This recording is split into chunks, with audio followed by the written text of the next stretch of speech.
Kata Nabi, siapapun masuk bulan Ramadan pasti akan diampuni dosanya kecuali 4 orang.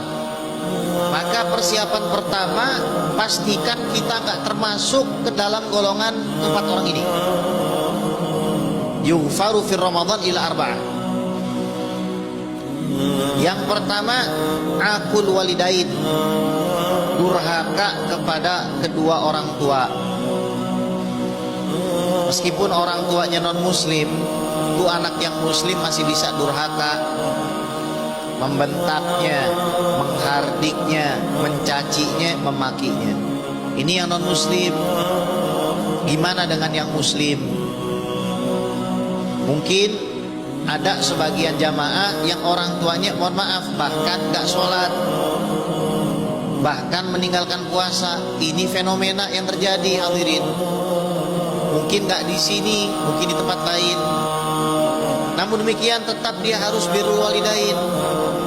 Kalau sampai dia memutuskan tali kasih sayang antara dirinya dengan orang tuanya, tidak pernah menjenguknya, tidak pernah mendoakannya, minimal 5 kali habis sholat, minimal 5 kali setelah adzan, maka ketika masuk bulan Ramadan, setiap hari dia ngasih takjil, setiap hari kasih buka puasa, bayar zakat fitri, tetap saja tidak akan diampuni dosanya.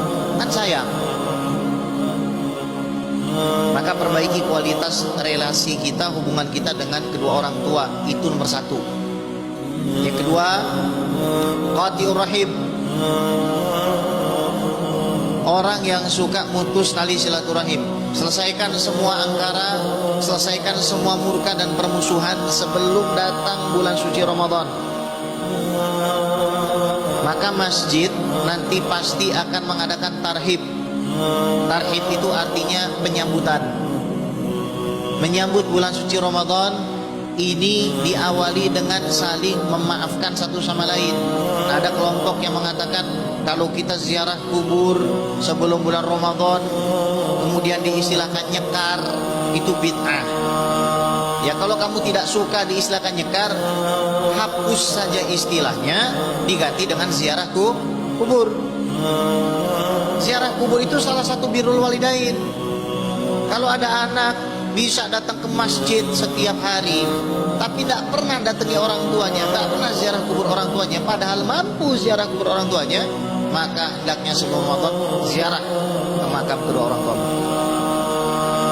Karena orang tua yang diziarahi itu senangnya luar biasa, Pak. Bayangkan orang tua dikunjungi sama anaknya. Mayit itu dikubur, sandal kita aja kedengeran sama dia. Ucapkan adab, assalamualaikum ya ahlal kubur. Kita bacakan di bagian kepala minimal surat Al-Fatihah, di bagian kaki minimal 3 ayat terakhir surat Al-Baqarah. Itu minimum. Bagus lagi kita bacakan Fatihah, Yasin, tahlil, kita berdoa di situ. Itu bagus. Atau kita bacakan Sahihul Bukhari. Karena pembacaan Sahih Bukhari ini menurunkan rahmat. Apapun lah kebaikan bisa kita buat di situ. Sedekah untuk orang tua, sedekah untuk ahli kubur. Ini yang harus kita jadikan mukadimah sebelum kita masuk ke bulan suci Ramadan. Kalau ada silang sengketa permusuhan kepada saudara kandung dan saudara kandung kita sudah meninggal, ziarahi kuburnya, ikrarkan maaf, sedekah untuk dirinya. Kalau enggak, kita masih menyimpan kedengkian, kita masuk bulan Ramadan, taraweh tiap malam, tahajud tiap malam, witir tiap malam, takjil tiap maghrib, enggak akan diampuni dosa kita. Na'udzubillahi min dzalik. Yang ketiga, mudminu khamrin, orang yang suka minum khamr.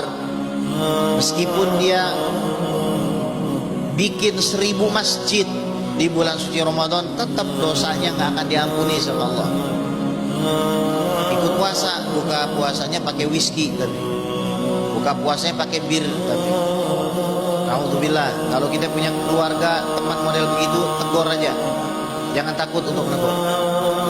Yang keempat, musyahid, orang yang punya rasa dengki, dendam, iri kepada orang lain. Itu juga gak akan diampuni di bulan Ramadan. Logikanya begini, Ramadan itu bulan di mana ampunan diobral, pahala digampangin. Tapi ada orang-orang yang udah bikin pahala di bulan Ramadan gak diampuni. Siapa? 4 orang ini. Selesaikan semua tuh. Apalagi habis pencoblosan. Ya, udah selesai. Jangan ada dendam, jangan ada angkara murka, sudah. Ya. Qulillahumma malikal mulki tu'til mulka man tasya wa tanzi'ul mulka mimman tasya wa tu'izzu man tasya wa tudhillu man biyadikal khair innaka ala kulli syai'in qadir. Allah yang mengangkat, Allah yang menjatuhkan, Allah yang memuliakan, Allah pula yang menghinakan. Gak usah takut.